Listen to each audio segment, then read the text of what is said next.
എല്ലാവർക്കും നമസ്കാരം. ബ്രാഹ്മിയുടെ മാർഗം ശിവരാജയോഗ തന്ത്രമാർഗമാണ്. രാജയോഗയാണ് അൾട്ടിമേറ്റ്. അവിടെ കൊണ്ടാണ് ഒരു വ്യക്തി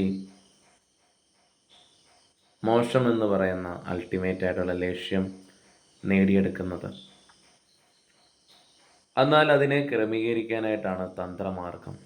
തന്ത്രം എന്ന് പറയുന്നത് ദിവ്യ മനസ്സിനെ കൈവരിക്കാനായിട്ടുള്ളൊരു മാർഗമാണ്. നമ്മുടെ ബ്രാഹ്മിയുടെ ചാനലിൽ നിങ്ങളുടെ പണസമ്പത്തിനെ കുറിച്ചോ, നിങ്ങളുടെ വിവാഹം നന്നായിട്ട് എങ്ങനെയാണ് ഭർത്താവും ഭാര്യ ഒരുമിച്ച് പോകേണ്ടതെന്നോ, അല്ലെങ്കിൽ നിങ്ങൾക്ക് കാറ് വാങ്ങാനായിട്ടുള്ള ടെക്നിക്സോ, അല്ലെങ്കിൽ നാട്ടിൽ നടക്കുന്ന കുറച്ച് കാര്യങ്ങളൊന്നുമല്ല പറയുന്നത്. ഇതെല്ലാം ആവശ്യക്കാർക്ക് ആവശ്യമുള്ളത് പലയിടത്തും കിട്ടും. എന്നാൽ ജീവിതത്തിൻ്റെ മാനങ്ങളെ തേടി സഞ്ചരിക്കുന്നവർക്ക് യാഥാർത്ഥ്യത്തിനെ കാലക്രമേണ ജന്മജന്മാന്തരമായി ഉള്ള ഒരു യാത്രയിൽ അറിയുന്നവർക്ക് വളരെ പ്രാധാന്യപ്പെടുന്ന കാര്യങ്ങളാണ് ഞാൻ എപ്പോഴും സംസാരിക്കുന്നത്. അല്ലാത്തവരിത് കേട്ട് കഴിഞ്ഞാൽ അവർക്ക് അസംബന്ധങ്ങളായി മാത്രമേ തോന്നുള്ളൂ. അതങ്ങനെയാണ്.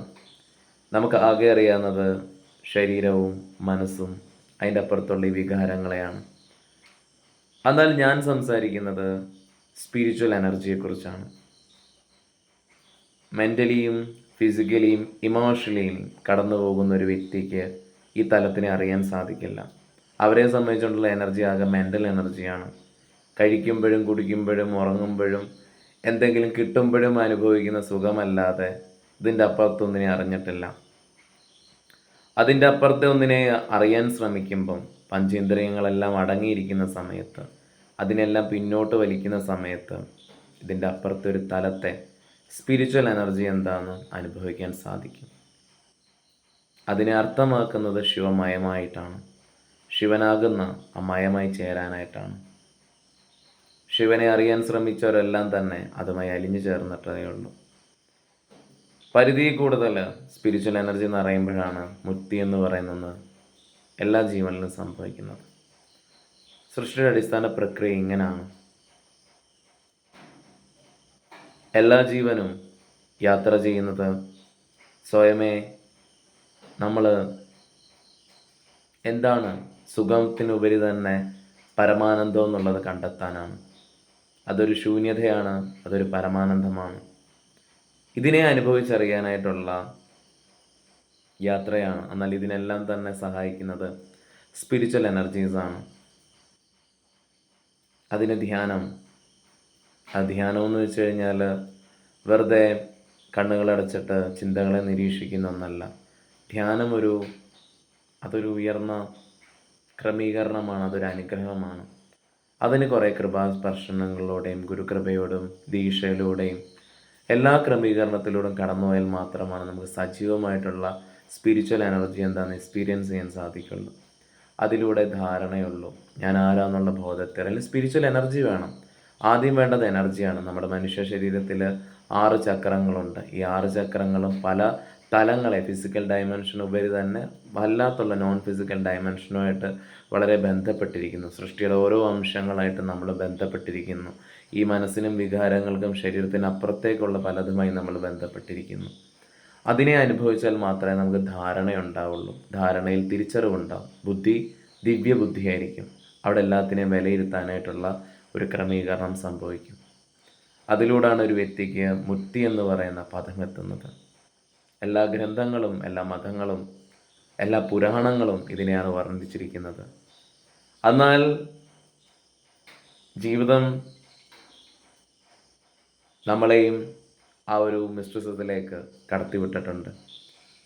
കാലചക്രത്തിൽ മുക്തിയിലേക്ക് സഞ്ചരിക്കുന്ന ആൾക്കാർക്ക് എൻ്റെ വാക്കുകളും എൻ്റെ പ്രവൃത്തിയും എന്നും തന്നെ വളരെ ശക്തിയായിരിക്കും.